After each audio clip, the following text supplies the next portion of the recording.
നിങ്ങളുടെ ഇഷ്ട പരമ്പരകൾ എക്സ്ക്ലൂസീവായി സൺ നെക്സ്റ്റ് ആപ്പിലൂടെ തികച്ചും ഫ്രീ ആയി ഇപ്പോഴേ ആപ്പ് ഡൗൺലോഡ് ചെയ്യൂ. വാ കേറിങ്ങോട്ട്.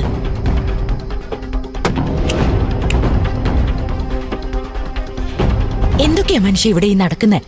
നിങ്ങൾ ഇതൊക്കെ എങ്ങനെ കണ്ടു?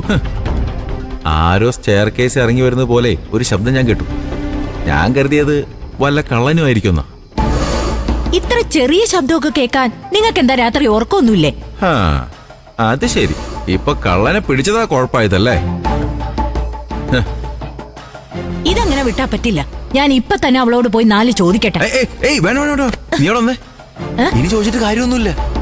2 പേരെയും കയ്യോടെ പിടിച്ച് അച്ഛനെ വിളിച്ച് ഉണർത്തണമായിരുന്നു. നീങ്ങൊന്ന്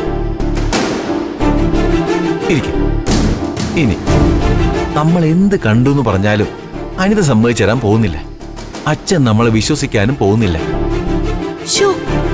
എന്നാലും ഇതൊക്കെയാണല്ലോ ഇവിടെ നടക്കുന്നേ. എനിക്കിത് വിശ്വസിക്കാൻ പറ്റുന്നില്ല. എന്റെ വാസന്തി, ഞാനിത് കുറെ നാളായിട്ട് വാച്ച് ചെയ്തുകൊണ്ടിരിക്കുന്ന ഒരു കാര്യം.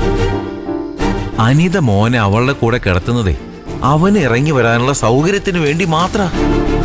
ഏയ്, ശബരിക്ക് ഒരിക്കലും അങ്ങനെയൊന്നും ആവാൻ പറ്റില്ല. ചിലപ്പോ നിങ്ങളുടെ തെറ്റിദ്ധാരണയാവാ എല്ലാം. ഇപ്പൊ നമ്മളായി തെറ്റുകാരൻ അല്ലേ?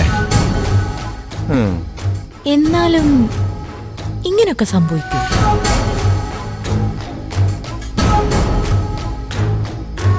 അതെ വസന്തി, ശബരിയെ നല്ലവനാ, അതെനിക്കും അറിയാം. പക്ഷെ അനിതയെ പോലൊരു പെണ്ണ് വിചാരിച്ച അവന്റെ സാഹചര്യം മുതലെടുക്കാനാണോ ബുദ്ധിമുട്ട്? സാഹചര്യോ? എന്ത് സാഹചര്യം? എന്റെ പൊന്നു വാസന്തി, ശബരിയും ദേയും ഇപ്പോ ഭാര്യ ഭർത്താക്കന്മാരായാണോ ജീവിക്കുന്നത്? കുറെ നാളായിട്ട് അവളൊരു രോഗിയും അവൻ അവളുടെ കൂട്ടിരിപ്പുകാരനുമായിട്ടല്ലേ ജീവിക്കുന്നത്.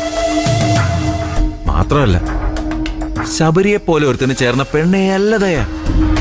പിന്നെ